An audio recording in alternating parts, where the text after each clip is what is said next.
Hello friends, how are you. I hope कि आप सब अच्छे होंगे। Welcome to expert opinion. Friends, आज की वीडियो में हम डिस्कस करेंगे संस्कृत शिक्षण शास्त्र या संस्कृत पेडागोजी आप कह सकते हैं। संस्कृत पेडागोजी से रिलेटेड सभी इंपॉर्टेंट पॉइंट्स के बारे में डिस्कस करेंगे।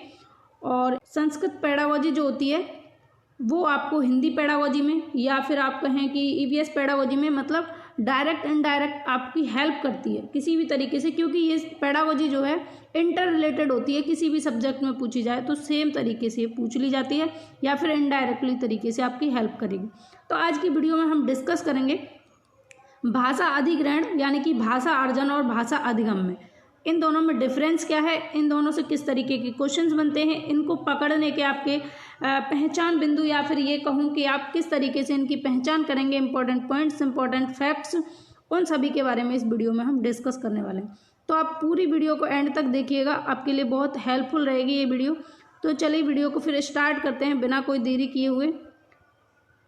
संस्कृत पेडागोजी, भाषा अधिग्रहण, जैसा कि यहाँ पर लिखा हुआ है भाषा अधिग्रहण या भाषा अर्जन। तो भाषा अर्जन क्या है, यानी कि इसको संस्कृत में आपके लिए भाषा अर्जन को बस किस तरीके से लिख के दे देगा, भाषा अधिग्रहण। थोड़ा सा अंतर रहता है हिंदी की पेडागोजी में और संस्कृत की पेडागोजी में। वहीं कुछ क्वेश्चंस आपको, कुछ पॉइंट्स आपको यूनिक मिल जाते हैं संस्कृत की पेडागोजी में हिंदी से अलग, तो उनसे आप कन्फ्यूज हो जाते हैं। तो आप बस इतना देख लें कि जो भाषा अर्जन है इसको भाषा अधिग्रहण लिखेगा आपके सामने। संस्कृत में कैसे लिखेगा, भाषा अधिग्रहण। अब बस आप बशर्ते आपको पता होना चाहिए कि भाषा अधिग्रहण जो है वो ही भाषा अर्जन है। अब आप पहचान कैसे करेंगे, क्या पहचान है, क्या होता है भाषा अर्जन। सबसे पहली बात है भाषा अर्जन होता क्या है।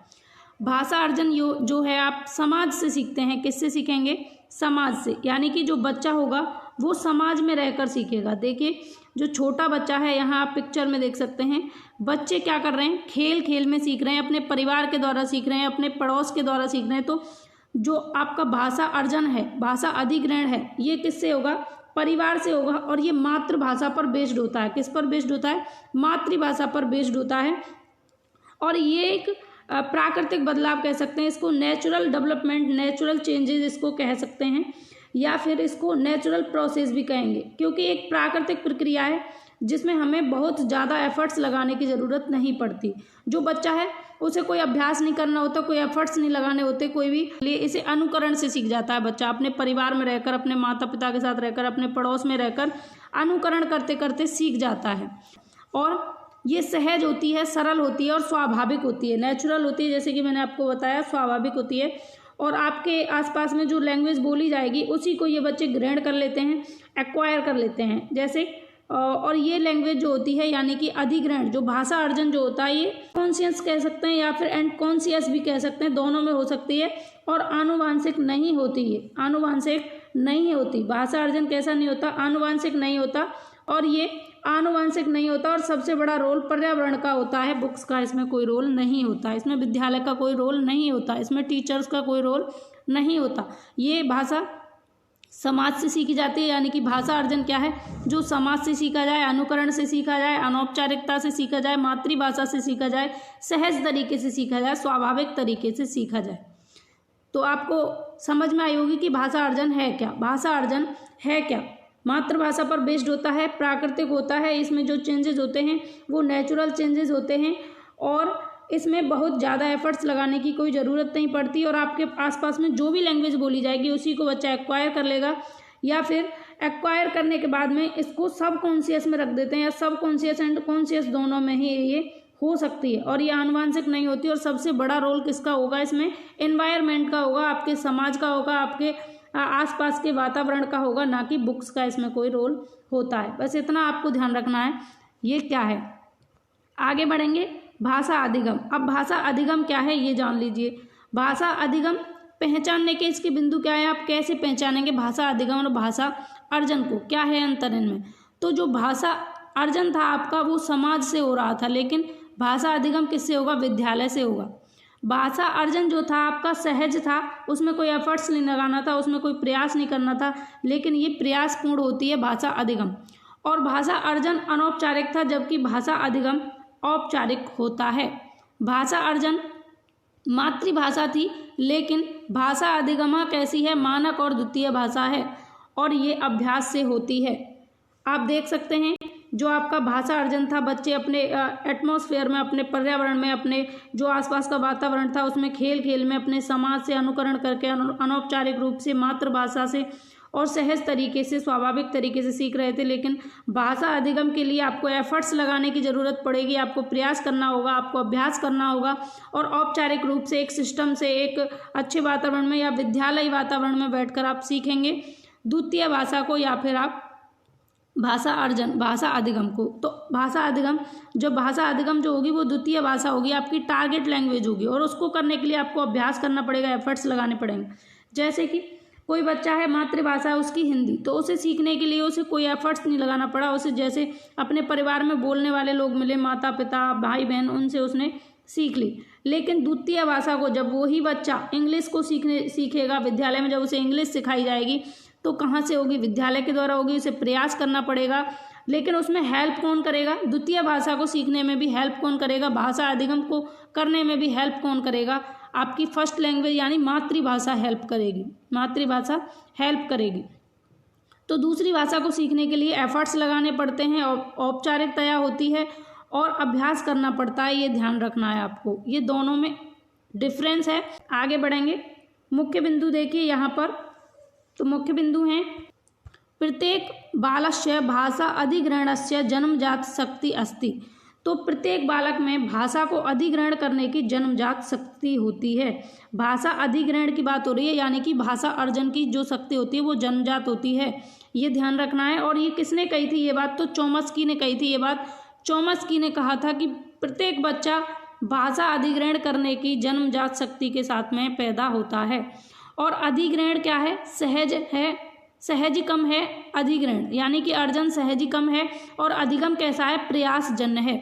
अर्जन के लिए आपको कोई एफर्ट्स नहीं लगाना पड़ रहा था, कोई प्रयास नहीं करना पड़ रहा था, वहीं आपको अधिगम के लिए प्रयास करना पड़ रहा है, क्योंकि अधिगम जो है वो चेतन प्रक्रिया है और इसमें प्रैक्टिस लगे, ऐसा एफर्ट्स लगे। आप जैसे कोई बच्चा है, कोई चीज़ सीखता है, उसके लिए उसे एफर्ट्स लगाना पड़ता है, गलत होने पर फिर वो दोबारा करता है उस काम को, तब जाकर वह सीखता है और इसमें व्यवहार परिवर्तन होता है और ये टारगेट लैंग्वेज होती है भाषा अधिगम जो होती है। ठीक है, आगे बढ़ते हैं। क्वेश्चंस हैं कुछ, इन क्वेश्चंस को डिस्कस करेंगे, इससे रिलेटेड भी हैं और एक दो क्वेश्चन इससे अलग भी हैं, तो इससे आपको पता लगेगा कि क्वेश्चन किस तरीके से बनते हैं। तो देखिए, भाषा अधिगम ग्रहणयोः मध्य का भेद। तो जो भाषा अधिगम है और भाषा अधिग्रहण है, इन दोनों के मध्य, इन दोनों के बीच में क्या भेद है, क्या अंतर है? अब देखिए, यहाँ पर समझने के लिए कोई भी ऐसी बड़ी चीज़ नहीं दी आपको कि आप समझ ना सकें। यहाँ पर बस भाषा अधिगम तो आपको वैसे ही दिया जैसे हिंदी में लिखा होता, भाषा अधिग्रहण की जगह अधिग्रहणों कर दिया है। ठीक है, मध्य मतलब इन दोनों के बीच में, का मतलब क्या, और भेद यानी कि अंतर है। तो भाषा अधिग्रहण और भाषा अधिगम में क्या अंतर है, इन दोनों के बीच में, इन दोनों के मध्य में क्या अंतर है? ऑप्शन है यहाँ पर, उभये अधिगमाधिकरणे साहजिके, उभये अधिगमाधिकरणे प्रयासजन्ये, अधिगम प्रयासजन्ये, अधिग्रहण सहजिकम, अधिग्रहण प्रयासजन्यम, अधिगम साहजिक। तो यहाँ पर क्या होगा आंसर, ये आपको बताना है। भाषा अधिग्रहण और भाषा अधिगम में क्या अंतर है? तो देखिए, उभय यानी कि दोनों, जो अधिगम है वो अधिगम और अधिग्रहण दोनों क्या हैं? सहज हैं? नहीं, ऐसा नहीं है। तो उभय यानी कि दोनों, अधिगम और अधिग्रहण दोनों प्रयासजन्य है, ऐसा भी नहीं है, तो ये दोनों गलत हो जाएंगे। अंतर है इन दोनों में, अंतर पूछा है तो एक जैसा तो हो नहीं सकता। ऑप्शन 4 देखिए, अधिग्रहणम प्रयासजन्यम, अधिग्रहणम प्रयासजन्यम, अधिगमा साहजिका। तो देखिए, अधिग्रहण जो होता है वो प्रयासजन्य नहीं होता बल्कि वो साहजिका होता है, और अधिगम जो है वो साहजिका नहीं होता, प्रयासजन्य होता है। तो ये भी गलत हो जाएगा और ऑप्शन 3 यहाँ सही हो जाएगा। अधिगम है प्रयासजन्य, जो अधिगम होता है, भाषा अधिगम जो है वो प्रयासजन्य होता है, यानी कि एफर्ट्स लगाने पड़ते हैं अधिगम के लिए। और अधिग्रहण जो है यानी कि अर्जन है, इसके लिए आपको कोई एफर्ट्स नहीं लगाने, ये साहजिकम होती है, यानी कि सहज होती है, नेचुरल होती है, मातृभाषा बेस्ड होती है। ठीक है, मदर टंग बेस्ड होती है। तो ऑप्शन 3 यहाँ पर सही हो जाएगा। तो इस तरीके से आपसे क्वेश्चन बनेगा तो आप सही कर जाएंगे। बस आपको इतना ध्यान रखना है, जो भाषा अधिग्रहण होता है वो खुद से बच्चा सीखता है, अपने एनवायरनमेंट से सीखता है, अपनी प्रकृति से सीखता है, और ये सब कॉन्शियस एंड कॉन्शियस दोनों में हो सकती है ये। और लेकिन आपका जो अधिगम है वो चेतन में ही होगा, आपका कॉन्शियस में ही होगा, और प्रैक्टिस बेस्ड होगा, प्रयासजन्य होगा, जबकि अधिग्रहण आपका सहज होगा। इन चीज़ों में बस इतना सा अंतर है, ध्यान रखना है। नेक्स्ट है देखिए, एक इस तरीके का क्वेश्चन आता है, प्राथमिक स्तरे कविताया प्रयोजनम अस्ति। अब यहाँ पर प्राथमिक स्तरे यानी कि प्राथमिक स्तर पर कविताया यानी कि कविता, प्रयोजनम का क्या मतलब है। अब यहाँ पर आपको प्रयोजनम का मतलब पता होगा तो आप पूरा क्वेश्चन समझ जाएंगे। प्रयोजन क्या होता है, प्रयोजन का मतलब होता है उद्देश्य। क्या होता है, उद्देश्य। तो प्राथमिक स्तर पर कविता का उद्देश्य क्या होता है, क्वेश्चन ये है, कविता जो आप बच्चों को सिखाते हैं उनका क्या उद्देश्य होता है। तो देखें, कविताया संगीतस्य तालस्य अनुप्रासस्य चा आनंदानुभूति। ठीक है, यानी कि कविता का क्या उद्देश्य है, कविता का उद्देश्य संगीत, ताल, अनुप्रास और आनंद की अनुभूति, ये सभी उद्देश्य होते हैं प्राइमरी लेवल पर कविता का उद्देश्य। यानी कि जो बच्चा होता है, छोटा होता है प्राइमरी लेवल पर, तो उसको कविताओं कहानियों के माध्यम से बच्चे को सिखाया जाता है, जिससे उसे आनंद की भी अनुभूति हो और वो चीज़ों को सीखता भी जाए। क्योंकि जो कविता है वो काव्य का एक रूप होती है, और काव्य का मतलब होता है रस और तालमेल के साथ में आनंद की अनुभूति कराते हुए पढ़ना। अगला क्वेश्चन है नेक्स्ट, विद्यालय शिक्षणे प्रथम भाषा अध्ययनम स्यात्। अब देखिए, विद्यालय शिक्षण यानी कि विद्यालय शिक्षण प्रथम भाषा अध्ययनम स्यात्।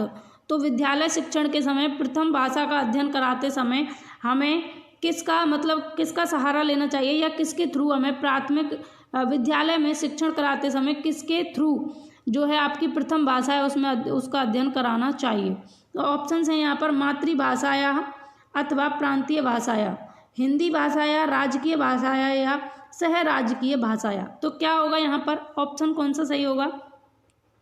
यहाँ पर जब विद्यालय में आप शिक्षण करा रहे हैं तो प्रथम भाषा को सिखाने के लिए आपको मातृ भाषा या प्रांतीय भाषा का प्रयोग करना चाहिए। किसका, मातृभाषा या प्रांतीय भाषा का आपको प्रयोग करना चाहिए प्रथम भाषा को सिखाने के लिए, ये आपको ध्यान रखना है। और इन सभी का यूज नहीं होगा, ऑप्शन फर्स्ट सही होगा। और जहाँ पर भी आपको मातृभाषा दिख जाए तो वो आपका एक पॉजिटिव पॉइंट होता है, तो आप ध्यान रखेंगे। और बाकी का मैं संस्कृत में जो पॉजिटिव पॉइंट होते हैं वो और नेगेटिव पॉइंट होते हैं वो उनके बारे में भी हम डिस्कस करेंगे। और यहाँ से आपके 15 नंबर कवर होंगे संस्कृत पेडागोजी से, और ये टॉपिक अगर आप समझ जाते हैं तो यहाँ से 1 से 2 नंबर आपके कंप्लीट हो जाएंगे, क्योंकि हर बार अधिगम और अधिग्रहण से क्वेश्चन आता ही आता है। और नेक्स्ट वीडियो में हम डिस्कस करेंगे भाषा, मातृभाषा, राजभाषा और राष्ट्रभाषा के बारे में। ठीक है, तो इनके बारे में हम चर्चा करेंगे, क्या होती है भाषा, क्या होती है मातृभाषा, क्या होती है राजभाषा और क्या होती है राष्ट्रीय भाषा, और इनसे रिलेटेड क्वेश्चन भी किस तरीके से बनते हैं उसको भी हम डिस्कस करेंगे। तो आपको मेरा प्रयास अच्छा लगा हो, ये वीडियो अच्छी लगी हो तो वीडियो को लाइक शेयर करें, और PDF फाइल अगर आप चाहिए तो आप हमारे टेलीग्राम चैनल से जुड़ जाइए, जिसके लिए आप expert opinion of you search कर सकते हैं, या आपको लिंक मिल जाएगी डिस्क्रिप्शन बॉक्स में। और आप इंस्टा पर भी फॉलो कर सकते हैं। चैनल अभी तक अगर सब्सक्राइब नहीं किया और पहली बार देख रहे हैं तो सब्सक्राइब कर लें, और नोटिफिकेशन आइकन को भी प्रेस करके रखें ऑल पर, जिससे कि आने वाली जितनी भी वीडियोज़ हों सभी की नोटिफिकेशन आपको मिलती रहे टाइम पर। इस वीडियो में बस इतनी ही बात करेंगे, मिलेंगे नेक्स्ट वीडियो में। Take care, Radhe Radhe.